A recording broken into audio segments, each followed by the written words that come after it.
श्री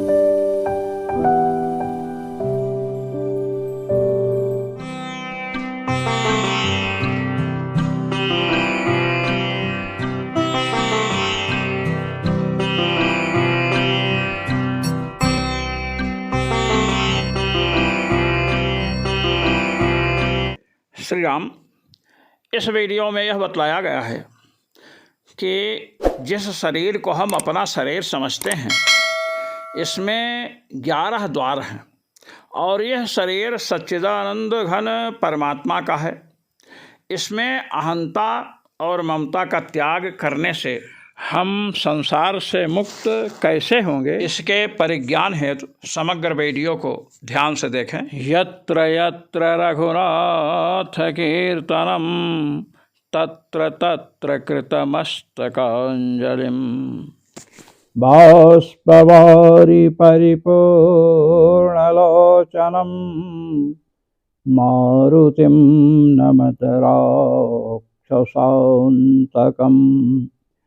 सीतानाथ समारम्भाम्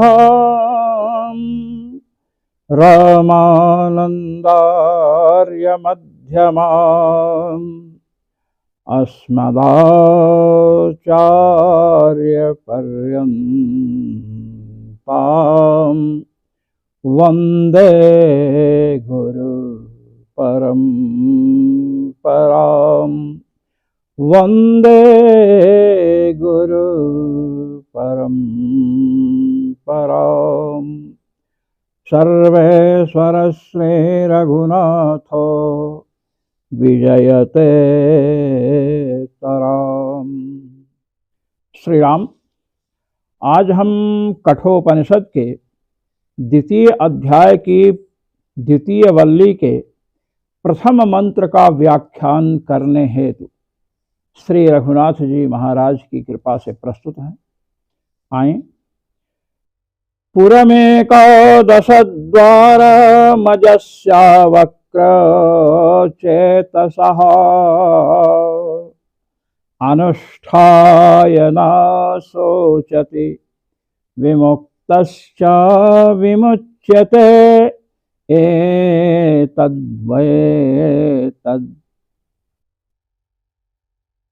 इस द्वितीय वल्ली में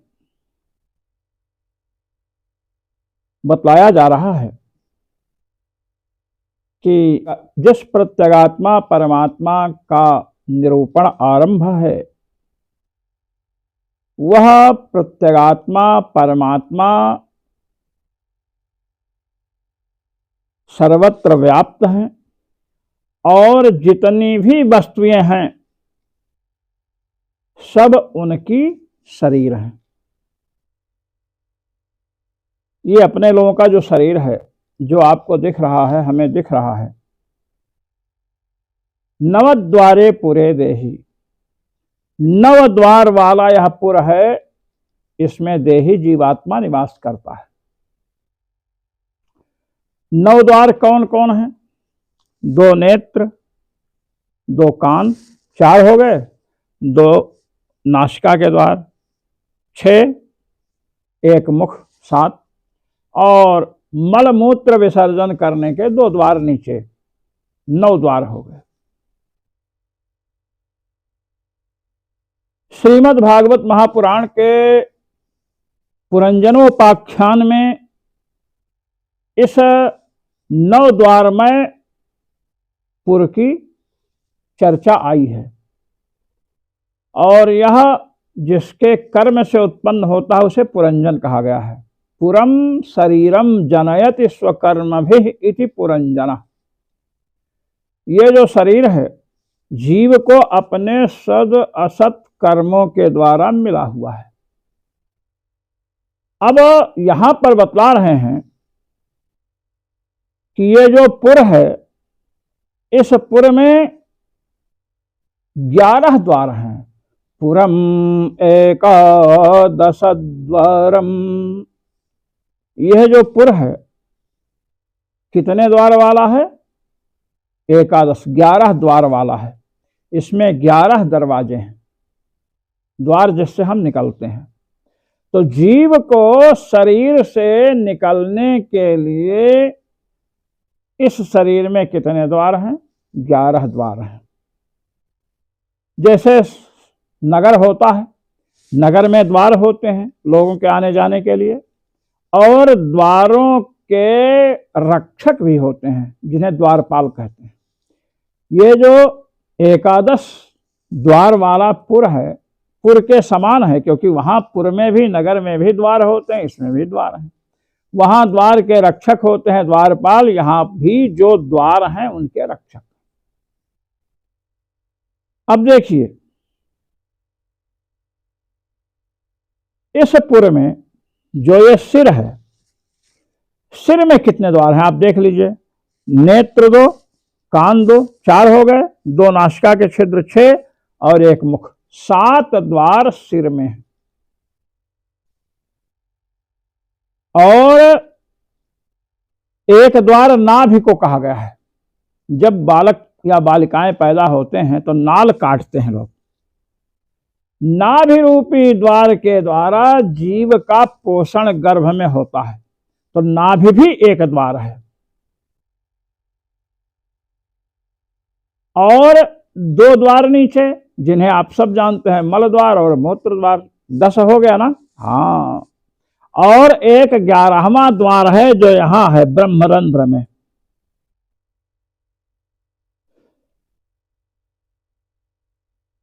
अब ये जो ब्रह्मरंध्र का द्वार है, ये प्रायः बंद रहता है। जो भजन साधन कर चुके हैं वे इस 10म द्वार को भेदन करके, 10म द्वार उनका खुल जाता है और इसका भेदन करके इस द्वार से ही वे लोग निकलते हैं। अन्य द्वारों से निकलने वालों को ऊर्ध्वगति या अधोगति प्राप्त होती है। तो ये एकादश द्वार है। अनेक आचार्य कहते हैं कि जो एकादश 11 इंद्रियां हैं वे ही यहां द्वार कही गई हैं। 5 ज्ञानेन्द्रियां हैं, चक्षुरेन्द्रिय, घ्राणेन्द्रिय, श्रोत्रेन्द्रिय, रसना, त्वगेन्द्रिय, इस प्रकार 5 ज्ञानेन्द्रियां और 5 कर्मेंद्रियां एकादश द्वार उन्होंने माना है। अब सबसे बड़ी बात यह है कि इंद्रियों को द्वार माना जाए, ये बात थोड़ा समझ में कम आती है। क्यों?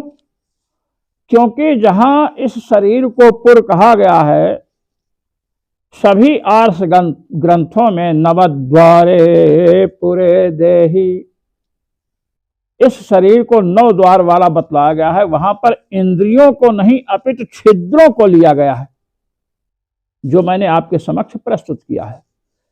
और 2 द्वार, एक नाभि स्थान, ये भी द्वार है, क्योंकि इससे भी जीव गर्भावस्था में खाद्य सामग्रियों को ग्रहण करता है। और ये 10म द्वार, इससे जीव मुक्त होता है तो बाहर निकलता है। तो द्वार तो निकलने का कार्य है। नगर में जो द्वार होता है उन द्वारों से कौन निकलता है? नगर का स्वामी निकलता है। तो जो इंद्रियों को द्वार कहते हैं, ठीक है, नेत्र से, श्रोत्र से, घ्राणेन्द्रिय जो है, अब घ्राणेन्द्रिय तो नासिका के अग्रभाग में है। अब घ्राणेन्द्रिय से जीव कैसे निकलेगा? जीव तो इन छिद्रों से निकलेगा।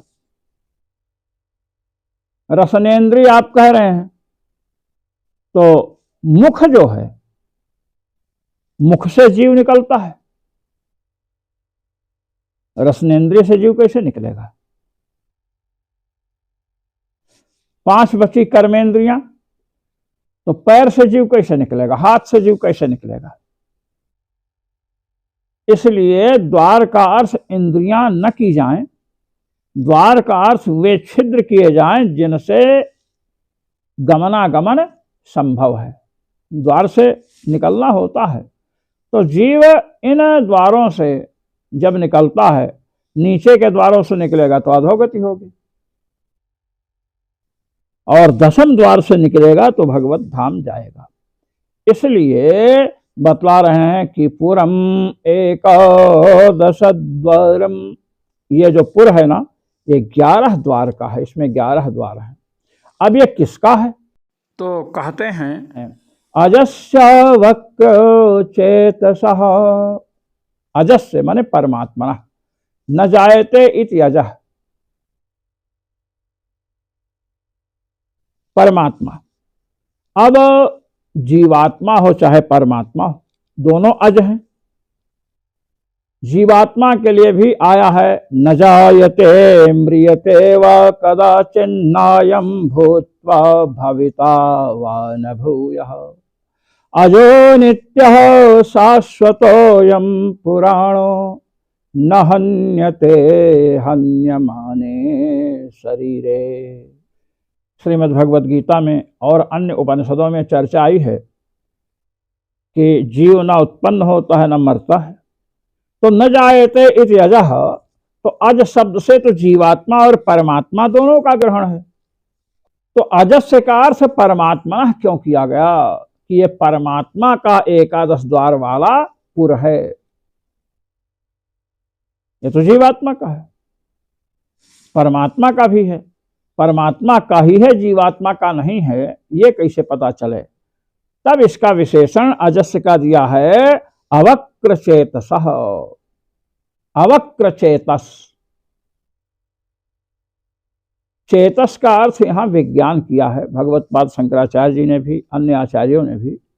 अवक्र चित्त है जिसका, अवक्र ज्ञान है जिसका। जीव की स्थिति क्या है कि जीव श्रोत्रेंद्रिय से शब्द सुनता है, नेत्र इंद्रिय से रूप को देखता है, अच्छा रूप देखा, बुरा रूप देखा। तो जीव का जो विज्ञान है वो सात्विक, राजस और तामस इन वस्तुओं के दर्शन से उस ज्ञान में वक्रता आती है। जैसे जल है, जल जा रहा है, टेढ़े मेढ़े क्यारी में पड़ा तो ऐसा बन जाएगा, गोल सरोवर में पड़ा या कूप में पड़ा तो गोलाकार वृत्ताकार हो जाएगा। तो जीव चूंकि विषयों का उपभोग करता है, तो शब्द रूप रस गंध स्पर्श, ये जो 5 विषय हैं, 5 विषयों में जीव का विज्ञान भिन्न भिन्न आकार का होता है, एक जैसा नहीं रहता है। तयोरेकः पिप्पलम स्वाद्वत्यनस्नन्यो अभिचकसीति। जीवात्मा और परमात्मा को इस शरीर रूपी वृक्ष पर रहने वाले 2 पक्षियों के रूप में चित्रित किया गया, और इनमें यह बतलाया गया कि इन दोनों में जो जीव रूपी पक्षी है वह स्वादिष्ट फलों को ग्रहण करता है, और परमात्मा ग्रहण नहीं करता है, शब्द रूप रस गंध स्पर्श को ग्रहण नहीं करता है। अनस्नन, बिना खाए ही अभिचाकसीति, स्वयं प्रकाशित रहता है। तो इससे इतनी बात तो स्पष्ट हो गई कि जो विषयों में लिप्त है वह प्रकाशित नहीं हो सकता है, जो विषयों में लिप्त नहीं है, विषयों से निर्लिप्त है, वही प्रकाशित होगा। ज्ञान अखंड एक सीतावर माया वश्य जीव सचराचर, भगवान का ज्ञान अखंड है। अवक्र चेतसः अजस्य भगवतः, भगवान का ज्ञान वक्र नहीं होता, कभी टेढ़ा मेढ़ा नहीं होता है। तत्तद विषयों के अनुरूप भगवान के ज्ञान में संकोच विकास नहीं होता है। इसे अवक्र चेतस, एकदम विशुद्ध ज्ञान वाले कौन है? भगवान है। इसलिए 11 पुर वाला जो शरीर है ये किसका है? अवक्र चेतसः अजस्य, एक रस ज्ञान वाले भगवान का है। अब ये बात हमें समझनी चाहिए, किंतु हम लोग नहीं समझते हैं। हम इस शरीर में ममेदम शरीरम, ये मेरा शरीर है, मैं मोटा हूं, मैं पतला हूं, अहंता और ममता, शरीर में अहंता भी है कि मैं गोरा हूं, मैं पतला हूं, मैं मोटा हूं, मैं धनी हूं, मैं निर्धन हूं, ये अहंता हो गई। और ममता, ममेदम शरीरम, ये शरीर मेरा है। अब शरीर से संबद्ध, चाहे पुत्र हो, पुत्री हो, पत्नी हो, मकान हो, दुकान हो, कुछ भी हो, सब में ममता हो जाती है।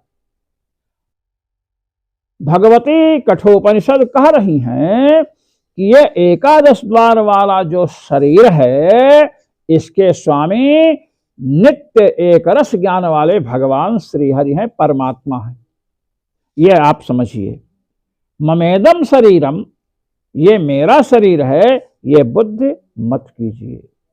जब ये आपको निश्चय हो गया कि जैसे आपको निश्चय हुआ कि ये पुस्तक है, ये पुस्तक मेरी नहीं है, ये आपको अनुभव हो गया, तो इस पुस्तक में राग क्यों होगा? राग कहां होता है? जहां ममता होती है। अपना पुत्र मर जाए तो लोग रोते हैं, दूसरे का पुत्र मर जाए तो दुख नहीं होता है, क्योंकि दुख राग मूलक है। तो ये एकादश द्वार वाला जो शरीर है, ये किसका है? नित्य एक रस ज्ञान वाले सच्चिदानंद घन परमात्मा का है। अब कहें कैसे है? तो आप देखिए, अंतर्यामी ब्राह्मण में बतलाया गया, पृथ्वी जल तेज वायु आकाश मन इंद्रियां प्रकृति और जीव सभी को परमात्मा का शरीर बतलाया गया। यस्य प्रकृति है शरीरम, यस्य आपः शरीरम, यस्य मनः शरीरम, यस्य आत्मा शरीरम। इस प्रकार संपूर्ण वस्तुओं को परमात्मा का शरीर बतलाया गया। तो संपूर्ण वस्तुओं में शरीर आपका और हमारा नहीं आया क्या? आया ना। हाँ, श्रीमद् वाल्मीकि रामायण में जब श्री ब्रह्मा जी ने भगवान श्री राघवेंद्र सरकार की स्तुति की तो कहा, जगत सर्वम शरीरम ते, हे प्रभु संपूर्ण जगत आपका शरीर है। तो संपूर्ण जगत परमात्मा का शरीर है। यह जब बुद्धि हो जाएगी तो क्या होगा? अभी हम लोगों की बुद्धि है कि ये मेरा शरीर है, ये आपका शरीर है। तो जब शरीर मेरा है तो शरीर से उत्पन्न जो है पुत्र या पुत्री वो भी मेरे हैं, मेरा पुत्र है, मेरी पुत्री है। यदि ये ज्ञान हो गया कि ये शरीर मेरा नहीं है, भगवान का है, आपका शरीर आपका नहीं है, भगवान का है, तो आपके शरीर का हम अपमान करेंगे? यदि हम भगवद आराधक हैं, भगवान की आराधना करते हैं, भगवान को अपना इष्ट समझते हैं, तो क्या किसी के भी शरीर का हम अनादर करेंगे? नहीं करेंगे। तो एक तो दूसरे के अपमान से बच गए, और जब ये निश्चय हो गया ये शरीर अपना नहीं है, परमात्मा का है, तो इस शरीर से समुत्पन्न पुत्र या पुत्री ये सब किसके हुए? भगवान के हुए। शरीर संबंधी वस्तुएं किसकी हुई? भगवान की हुई। और अपने में जीवात्मा स्वयं भी विचार करे, यस्य आत्मा शरीरम या आत्मनि तिष्ठन् अंतरो यमयति यमात्मा न वेद। आत्मा जिसका शरीर है, आत्मा के अंदर जो निवास करता है, आत्मा को जो अपने नियंत्रण में रखता है, वही आपकी आत्मा है। तो इस प्रकार जब चिंतन करेंगे तो जीवात्मा अपने में और इस पांच भौतिक शरीर में ये बुद्धि रखेगा, ये निश्चय करेगा कि संपूर्ण जगत, प्रकृति और पुरुष दोनों आ गए, कोई भी वस्तु नहीं बची। जगत सर्वम शरीरम ते, संपूर्ण जगत आपका शरीर है। जब भगवान का शरीर है और हम भी भगवान के शरीर हैं, तो भगवान शरीर देह देही के अधीन रहता है, तो हम भगवान के अधीन हैं। ये शरीर भगवान के अधीन है, इंद्रियां, मन, बुद्धि सब कुछ भगवान के अधीन है। ये भगवान की लीला का उपकरण है, जैसा चाहते हैं वैसा कार्य कराते हैं। भगवान ने वेद शास्त्र आदि के द्वारा विधि और निषेध का आदेश दिया है, इसे करो इसे न करो। तो उस शास्त्र को भगवद आज्ञा मान करके और ये शरीर भगवान का है ऐसा मान करके हम अपने स्वरूप का भी चिंतन करें कि मैं सच्चिदानंद घन स्वरूप हूं, परमात्मा का शरीर हूं, परमात्मा का कैंकर्य, परमात्मा की सेवा ही हमारा सहज स्वरूप है। इस जीवात्मा रूपी शरीर के द्वारा भगवान ही सब कुछ करा रहे हैं, तो अपने में कर्तृत्वाभिमान नहीं आएगा और शरीर में ममता नहीं होगी।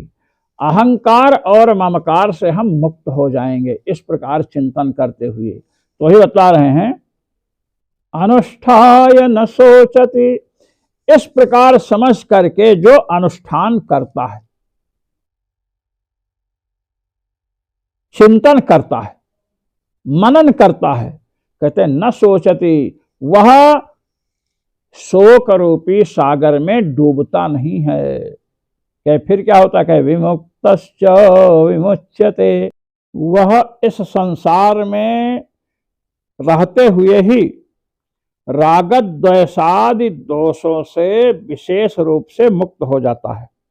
हमने ऐसे संत महापुरुषों को देखा है जो रागद्वेष से सर्वथा परे हो गए थे। तो विमुक्त होने का तात्पर्य यह है कि रागद्वेषादि से इसी जीवन में वह मुक्त हो जाता है। विमुच्यते, और संसार से भी वह सर्वथा मुक्त हो जाता है। भगवत धाम जो नित्य धाम है वहाँ चला जाता है। अन्य किसी देवी देवता के लोक में जाएंगे, जब तक वे लोक हैं तब तक वहाँ रहेंगे या अपने कर्म के आधार पर रहेंगे।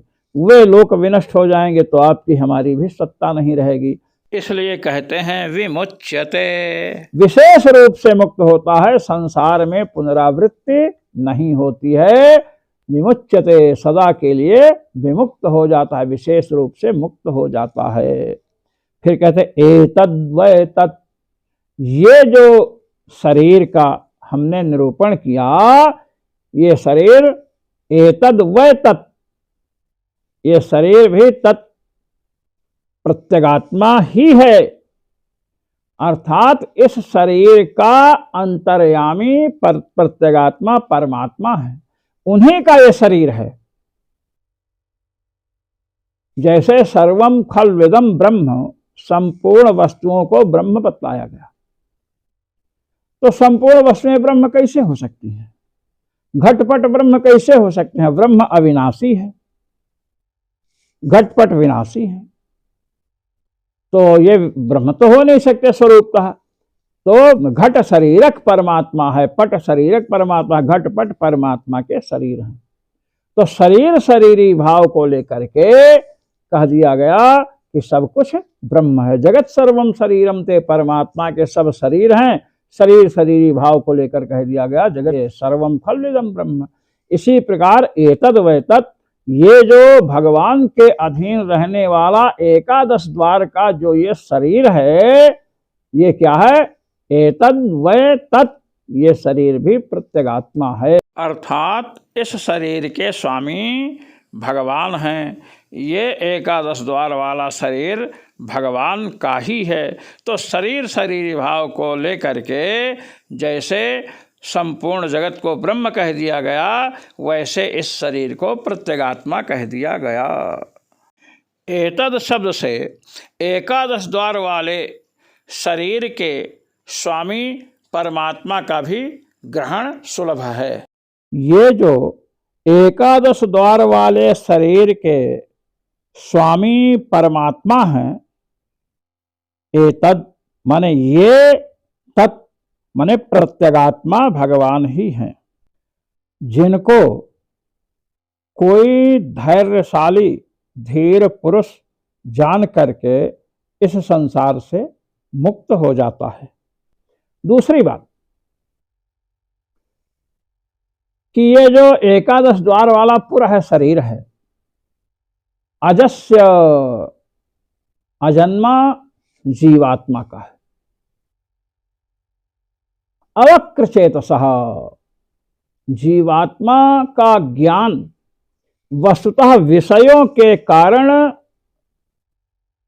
संकोच और विकास को प्राप्त होता है। वस्तुतः जीव का सहज स्वरूप आनंद स्वरूप है और उसका ज्ञान भी क्या है, मुक्तावस्था में असंकुचित होता है, संकुचित नहीं होता है। तो यदि ये अर्थ करें कि मुक्तावस्था में, वैसे अजन्मा तो जीव है ही स्वरूपतः, और स्वरूपतः जीव का विज्ञान भी संकोच विकास से रहित है। ये तो बद्धावस्था में संकोच विकास होता है। तो जीव जो है, जो शुद्ध सच्चिदानंद स्वरूप जीव है, जिसका ज्ञान नित्य होता है, विषयों के द्वारा जिसका ज्ञान संकोच विकास शून्य नहीं होता है, ऐसा जो शुद्ध स्वरूप वाला जीव, उसका एकादश द्वार वाला ये शरीर है। अब इस शरीर को अनुष्ठाय न सोचित, जैसे 9 द्वार वाला कोई नगर है या 11 दरवाजों वाला द्वार वाला कोई नगर है, तो नगर में कोई स्वामी विराजमान होता है, नगराधीश, नगरपति। तो उस नगर का जो स्वामी हो नगर से भिन्न है कि नहीं? नगर और नगर के स्वामी में भेद है ना। हाँ, इसी प्रकार एकादश द्वार वाला जो शरीर है, इस शरीर के द्वारा शुभाशुभ कर्मों को भोगने के लिए जीव इसमें प्रवेश किया है, इस शरीर में।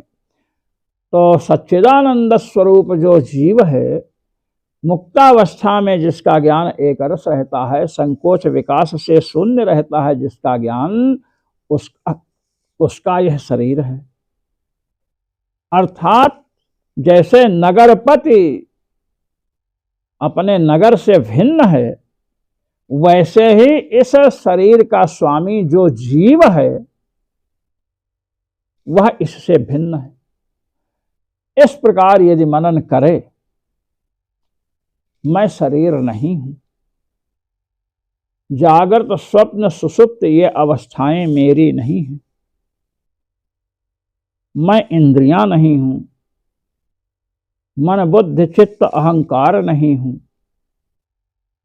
स्थूल शरीर नहीं हूं, क्योंकि मैं स्वप्न में रहता हूं। स्वप्न में मैं हूं, किंतु यह स्थूल शरीर नहीं है वहां। यदि मैं स्थूल शरीर होता तो जैसे स्थूल शरीर स्वप्नावस्था में नहीं है, तो मैं भी वहां नहीं रहता, किंतु मैं वहां पर हूं, स्थूल शरीर नहीं है, इसलिए मैं स्थूल शरीर से भिन्न हूं। सुषुप्त अवस्था में मैं रहता हूं, क्योंकि प्रगाढ़ निद्रा के बाद जब उठता हूं तो हमें स्मरण होता है कि बड़े सुख से सोए, कुछ भी पता नहीं चला। संस्कृत में कहते हैं सुखमहम अस्वाप्सम न किंचिद अवेदिशम, सुख से सोया, कुछ पता नहीं चला। तो इस प्रकार हमें स्मृति होती है सुषुप्त काल में अनुभूत सुख की। तो इससे यह निश्चित हुआ कि सुख के अतिरिक्त और कुछ नहीं जाना। अर्थात सुषुप्त अवस्था में न तो स्थूल शरीर यह था और न स्वप्नावस्था वाला शरीर था, किंतु मैं वहां था। तो स्वप्नावस्था के और जागृत अवस्था के शरीरों से मैं भिन्न हूं।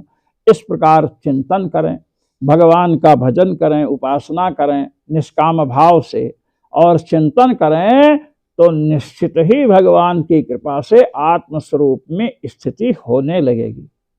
और अगर ऐसा नहीं करते हैं, केवल दूसरों को सुनाने के लिए ही प्रवचन करते हैं, अपने जीवन में कुछ उतरा ही नहीं है, दूसरों के लिए ही हमेशा तैयार होते रहते हैं, अपने लिए नहीं तैयार हुए, भगवान के लिए नहीं तैयार हुए, तो वो ज्ञान किसी कार्य का नहीं है। ये बतलाया।